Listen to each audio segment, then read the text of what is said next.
Hacking का अर्थ एवं परिभाषा। सामान्यतः हैकिंग का तात्पर्य है किसी व्यक्ति के कंप्यूटर सिस्टम में कोई कमजोर बिंदु ढूंढना और फिर उस कमजोरी का फायदा उठाकर उसमें अपने अनुकूल बदलाव कर देना। उदाहरण के लिए किसी कंपनी के कंप्यूटर तंत्र के गुप्त कोड या पासवर्ड को तोड़कर उसके कोड या पासवर्ड की चोरी कर लेना। हैकिंग एक साइबर अपराध है। साइबर अपराध एक ऐसा अपराध होता है जिसमें हैकर्स कंप्यूटर का प्रयोग करके दूसरे लोगों के कंप्यूटर से आवश्यक डेटा तथा उसकी व्यक्तिगत फाइलों की चोरी कर लेते हैं और फिर ऐसे व्यक्ति को ब्लैकमेल करके उससे पैसे ऐंठने का प्रयास करते हैं। इस प्रकार के साइबर अपराधों के कारण बहुत सी कंपनियां तथा संगठनों आदि को अपना डेटा चोरी होने से बचाने के लिए लाखों रुपए चुकाने पड़ते हैं। इस प्रकार संक्षेप में यह कहा जा सकता है कि हैकिंग का अर्थ है किसी व्यक्ति के कंप्यूटर सिस्टम की कमजोर बिंदु को ढूंढ निकालना और उस कमजोरी का फायदा उठाकर उस कंप्यूटर के उपयोगकर्ता को ब्लैकमेल करना। हैकिंग का अपराध किसी व्यक्ति द्वारा कंप्यूटर के जरिए दूसरे व्यक्ति के कंप्यूटर में अनधिकृत प्रवेश करके किया जाता है। ऐसे व्यक्ति को हैकर कहा जाता है। यह एक अपराध होता है, परंतु हैकिंग हमेशा अपराध नहीं होता है। कई हैकर्स कानूनी रूप से भी कार्य करते हैं। सामान्यतः कंप्यूटर से संबंधित जो अपराध होते हैं उनके लिए एक कानून है, परंतु हैकिंग इसका अपवाद है। हैकिंग के लिए कोई एक निश्चित कानून नहीं है क्योंकि हैकिंग की अभी तक एक निश्चित परिभाषा नहीं दी जा सकी है। इस प्रकार हैकिंग का मतलब है कंप्यूटर प्रोग्राम की चोरी करना, कंप्यूटर प्रोग्राम में बदलाव करना अथवा किसी वेबसाइट को हैक कर लेना। इस प्रकार हैकिंग में छोटे मोटे पेज में बदलाव करने से लेकर बड़े बड़े बैंकों या संस्थाओं के डेटा या सूचनाओं की चोरी कर लेना शामिल है। हैकिंग के मुख्य कारण। हैकिंग करने के बहुत सारे कारण हो सकते हैं। हैकिंग अच्छे कार्य के लिए भी की जा सकती है और बुरे कार्य के लिए भी की जा सकती है। इस प्रकार हैकिंग हमेशा अपराध नहीं होती है।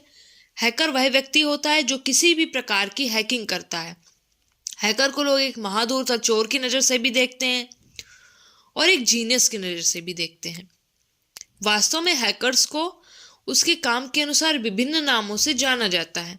ब्लैक हैट हैकर्स वे होते हैं जो अपने निजी फायदे के लिए हैकिंग करते हैं और इनका मुख्य उद्देश्य लोगों के खाते से पैसे चुराना, पासवर्ड की चोरी करना अथवा किसी व्यक्ति की व्यक्तिगत जानकारी को चुराना होता है। ऐसे हैकर्स अपराधी माने जाते हैं, जबकि नैतिक हैकर्स वे होते हैं जो देश और समाज के भले के लिए हैकिंग करते हैं। ऐसे हैकर्स नैतिक हैकर्स कहलाते हैं और ये मुख्य रूप से किसी गलत कार्य को रोकने के लिए या अपराध का पता लगाने में मदद करते हैं। इन्हें समाज में काफ़ी इज्जत प्राप्त होती है और बड़ी कंपनियां इनकी सेवाएं लेती है और इन्हें लाखों करोड़ों रुपए का भुगतान करती हैं। इस प्रकार हैकिंग के अनेक कारण हो सकते हैं। इनमें से मुख्य कारण निम्न प्रकार से हैं। पहला है प्रयोगकर्ता के कंप्यूटर का पासवर्ड चुराने के लिए हैकिंग।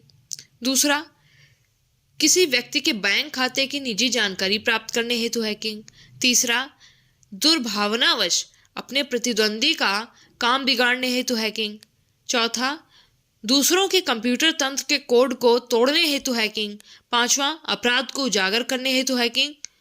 छठा, पुलिस तथा जांच एजेंसियों की मदद करने हेतु हैकिंग। इस प्रकार स्पष्ट है कि साइबर हैकिंग हमेशा अपराध नहीं होता है और ना ही इसका प्रयोग हमेशा आपराधिक आशय से किया जाता है। यह हैकर की परिभाषा से भी स्पष्ट होता है, जिसमें कहा गया है कि हैकर वह व्यक्ति होता है जो अपने कौशल का प्रयोग कर कंप्यूटर तंत्र में किसी प्रकार का बदलाव करता है। यह कार्य वैध या अवैध दोनों ही हो सकता है। स्पष्टतः हैकिंग हमेशा आपराधिक प्रयोजन के लिए ही नहीं बल्कि अच्छे प्रयोजन के लिए भी किया जाता है। नैतिक हैकर्स हमेशा कंप्यूटर को अच्छे उद्देश्यों के लिए हैक करते हैं, परंतु अनैतिक या ब्लैक हैट हैकर्स हमेशा अपने निजी फायदे के लिए हैकिंग करते हैं। ऐसे लोगों का हैकिंग करने के पीछे मुख्य उद्देश्य लोगों के बैंक खातों से पैसों की हेराफेरी करना, उनका पासवर्ड चुराना या उनकी निजी जानकारी चुराना होता है।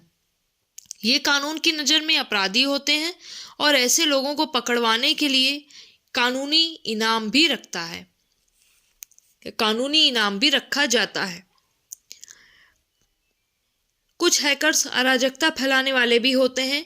ये बड़े बड़े संस्थानों, संगठनों आदि का डेटा चुराकर समाज में घृणा तथा अराजकता फैलाते हैं। ऐसे हैकर्स कानून के लिए दोषी तो होते ही हैं, परंतु इनके लिए सजा का कोई निश्चित प्रावधान नहीं है। हैकरों की एक तीसरी श्रेणी भी है जिसे ग्रे हैट हैकर्स कहा जाता है। यह नैतिक हैकर्स तथा अनैतिक हैकर्स के बीच की श्रेणी है, क्योंकि ये पूरी तरीके से ना तो अनैतिक होते हैं और ना ही नैतिक होते हैं।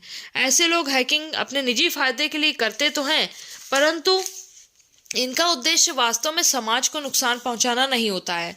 उदाहरण के लिए ये किसी बड़ी कंपनी के अकाउंट को हैक करके उससे करोड़ों रुपए चुरा तो लेते हैं, परंतु उन पैसों को गरीबों में बांट देते हैं। अतः हैकिंग के अनेक कारण हैं, उसमें अच्छे और बुरे दोनों शामिल हैं। हैकिंग पुलिस की मदद पहुंचाने के लिए भी की जा सकती है और अपराधी को पकड़वाने के लिए भी की जा सकती है। हैकिंग से बचाव के उपाय। आज का युग सूचना प्रौद्योगिकी का युग है। प्रत्येक कार्यकारी संस्था तथा व्यक्ति को कंप्यूटर, लैपटॉप, स्मार्टफोन्स आदि का प्रयोग आवश्यक रूप से करना पड़ता है। अतः इंटरनेट से जुड़ा रहना उसके लिए आवश्यक होता है। इसलिए हैकिंग का खतरा उसे हमेशा बना रहता है। अतः हैकिंग से बचने के लिए निम्न सावधानियों को अपनाना आवश्यक होता है। पहला है, अपने कंप्यूटर के लिए हमेशा एक ही पासवर्ड ना रखना, बल्कि समय समय पर उसे बदलते रहना। दूसरा, वेबसाइट का प्रयोग करने के बाद उसे लॉग आउट अवश्य कर देना चाहिए। तीसरा, अपने पासवर्ड की जानकारी को गोपनीय रखना और किसी के साथ भी उसे साझा ना करना। चौथा, किसी अन्य व्यक्ति को अपना मोबाइल या कंप्यूटर कभी नहीं देना चाहिए।